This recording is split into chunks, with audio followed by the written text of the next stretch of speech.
আসসালামু আলাইকুম, কেমন আছেন? আশা করি সবাই ভালো আছে। তো আলহামদুলিল্লাহ, আপনাদের দোয়ায় আল্লাহ যেভাবে রাখছে ভালো আছি। তবে মনটা একটু খারাপ, কারণ হচ্ছে কালকে রাত্রে যায় দেখি আমার মা অসুস্থ।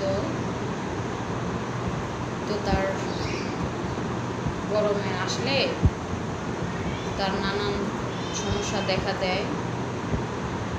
তো তার সমস্যাটা হচ্ছে এই গরম পড়লে ওনার একটা সমস্যা শরীরে, আমার মার রক্তের সাথে অ্যালার্জি, রক্তের সাথে মিশে গেছে আর কি ওই সমস্যাটা।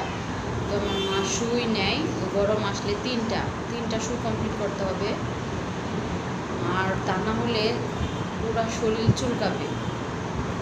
আপনার গুটি গুটি না থাকবে, শরীর চুলকাবে।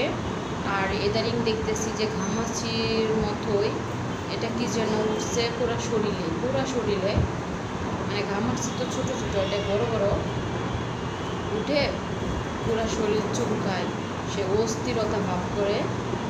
তো তার সুই দেওয়ার সময় যেহেতু সুই দেওয়া লাগবে, কিন্তু সামনে তো ঈদ, এখন তো আর মনে করেন কোনো ছুটি পাচ্ছি না।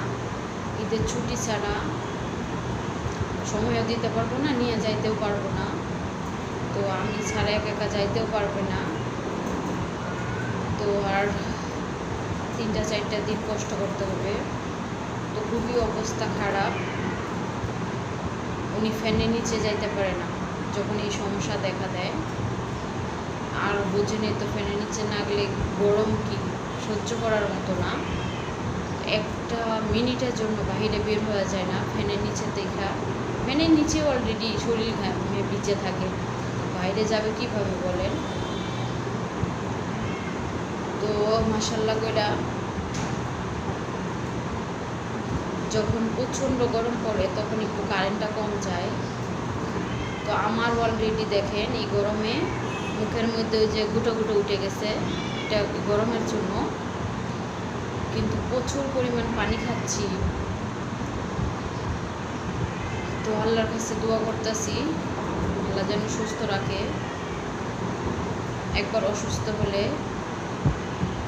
সহজে ঠিক হবে না। তো আপনারা একটু দোয়া করবেন আমার জন্য, আমাদের জন্য, যেন আল্লাহ ভালো রাখে, আল্লাহ সুস্থ রাখে। তো সবাই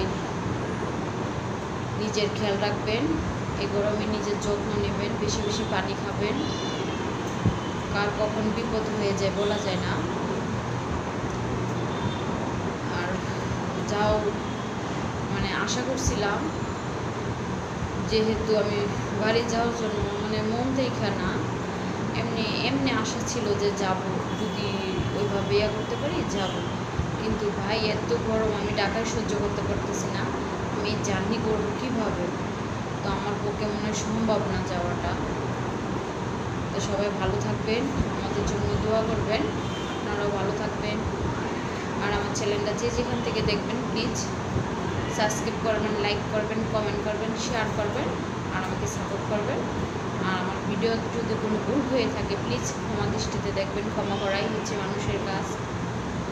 সবাইকে আসসালামু আলাইকুম, আল্লাহ হাফিজ।